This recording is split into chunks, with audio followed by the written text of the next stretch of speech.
This will be the largest and most catastrophic storm that we have ever seen in recorded history of our community. Now at 6, the Florida Panhandle braces as Hurricane Helene approaches, with impacts expected to stretch all the way up here to the Carolinas. We're launching team coverage tonight, showing you firsthand video from those in the storm's path. And laying out how folks in your communities are preparing. I'm stressed. Yeah, I am very concerned. WMBF News at 6 starts right now.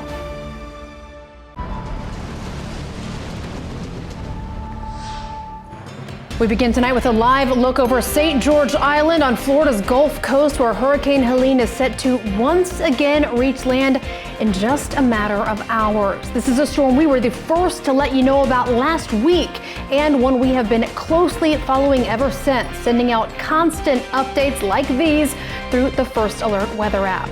Let's kick things off tonight with Chief Meteorologist Jamie Arnold for your first alert to the storm's impending landfall and the start of a tornado threat here in the Grand Strand and PD. Hey, Jamie.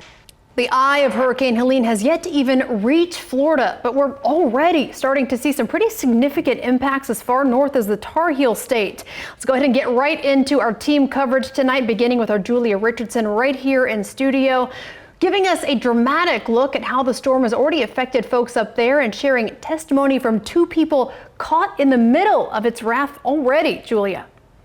Yeah, Rachel, staff at our sister station in Charlotte got their hands on these photos right here next to me. And my mom comes running, she's like, the beach is on fire, the beach is on fire. Now at 6, an ugly turn to some Grand Strand 4th of July celebrations. WMBF News is launching live team coverage tonight, bringing you straight to the scenes of a string of overnight fires. Literally hundreds of people lighting off fireworks, so you don't know who did it because it's like D-Day down there when all the fireworks going off. What locals are saying about these incidents and where the investigations into them stand tonight. WMBF News at 6 starts right now. Live, local, now. WMBF starts with breaking news. 4th of July festivities gone wrong are sparking both police and fire investigations and bringing us dramatic new videos like the one you're taking a look at behind us. Boy, thanks for joining us at 6 o'clock. I'm Eric Weisfeld. Yeah, and I'm Rachel Bogle. We're bringing you live team coverage tonight from the scenes of several of these scary incidents all over the Grand Strand. But we do want to start things off tonight with our Julia Richardson right here in Myrtle Beach. And Julia, I understand you actually got your hands on some video causing plenty of alarm for folks in the Booker T. Washington neighborhood. What can you tell us now? And moving over to the coast now, where some believe fireworks may be responsible for yet another scary incident near a popular oceanfront hotel. Our Ali Espinosa continues our live team coverage in downtown Myrtle Beach at 6, sharing accounts from witnesses and breaking down the troubling videos they've shared with us. Tell us more, Ali. Eric, Rachel, people here at the North Shore Resort are used to seeing the ocean from their rooms, but tell me last night all they saw here was a sea of red. We are quickly approaching midnight, but crews are still hard at work across Horry County. They're fighting 4 different active wildfires. This is WMBF News at 11 o'clock. I'm Eric Weisfeld. And I'm Rachel Bogle. Julia Richardson has been out at the scene of one of those fires through most of the late afternoon and all evening tonight and joins us live now near Conway. So Julia, what's changed since the last time we checked in with you just a few hours ago now? Eric, Rachel, as of about 8 o'clock, we have heard from Horry County Fire Rescue that this 100-acre fire near Dirty Branch Road in the Conway area is about 60% contained. A round of severe storms passed through our viewing area today, but will they be enough to stamp out that active wildfire in Carolina Forest? That is a question we are seeking the answer for you tonight through a 5th straight day of live team fire coverage. This is WMBF News at 6. I'm Eric Weisfeld. And I'm Rachel Bogle. Let's get right into it tonight with our Eric Richards, who joins us live along Covington Drive for an update on the current status of the blaze. Eric, I understand you actually just got a new update out there. We've been telling you all week the flames in Carolina Forest are literally hitting so close to home for hundreds of residents, especially over in the Walker's Woods neighborhood. That's exactly where our Ashley Listrom joins us live now. Ashley, you've been out there all week long speaking with folks. So what are they telling you tonight? All right, Ashley, it's important to note the fire hasn't just been threatening hundreds of homes, but the health of thousands of people all over the Carolina Forest community. Here's our Mary Margaret Ellison in Conway to explain why some folks miles away from the flames are right to be worried. Mary Margaret. My mom was my superhero growing up. I loved her so much. She was my best friend. Now at 6, the daughter of a suspected North Strand murder victim sits for an exclusive interview as the chips fall against her mother's accused killer. This is the most complicated investigation I've ever been involved in. Our first look at emotional testimony from both family members and law enforcement, and a breakdown of what we've learned today. Yeah, it honestly is like the grace of God that I can get through every day. WMBF News at 6 starts right now.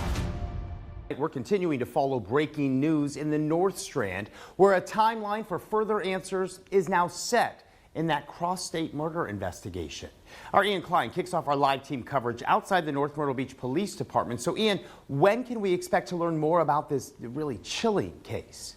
Ian, thank you. Our live team coverage continues tonight just down the road, where the presumed murder victim's daughter is coming forward for the first time. And in an interview you'll only see right here on WMBF News. Our Ali Espinosa joins us live now outside the scene of the alleged crime, sharing that heart-wrenching conversation with us. Tell us more, Ali. Eric, I spoke exclusively today with Lauren Blaylock, who's choosing to focus on the fond memories of her mom instead of the tragic and mysterious circumstances of both her disappearance and her death. Listen to this. Now at 11, the heart of a winter storm, years in the making, passes over the Grand Strand. We're sharing the latest data on this system just into our weather center. And picking up our live team coverage, showing you how the snowfall is affecting folks all over Myrtle Beach. WMBF News at 11 starts right after the lottery. Our live team coverage is still going strong as we approach midnight, taking you all across Myrtle Beach to show you how this winter storm will affect you and your loved ones, especially if you have to get out in it. Absolutely. I want to check in now with our Tegan Brown, who joins us live along Highway 17 bypass. Tegan, those roads are a big concern right now. What have you seen out there over the past few hours? We can see that snow is definitely coming down. It's gonna kill me, and it was over a plate of food. Now at 6, the woman accused of a high-profile North Strand murder shares her side of a fateful night for the very first time.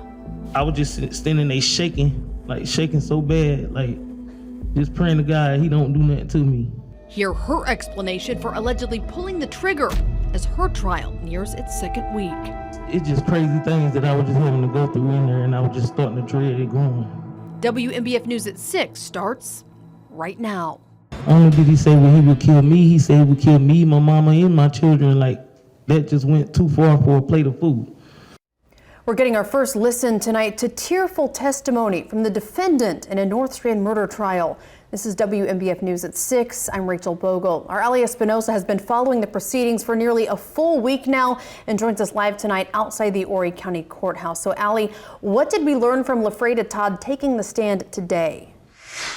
Could Myrtle Beach's controversial temporary curfew for teens remain in place downtown? That is a question that we could be one step closer to answering less than a full day from now. Our Stephen Schlenk joins us now live along Ocean Boulevard, breaking down a vote that is fast approaching. Stephen.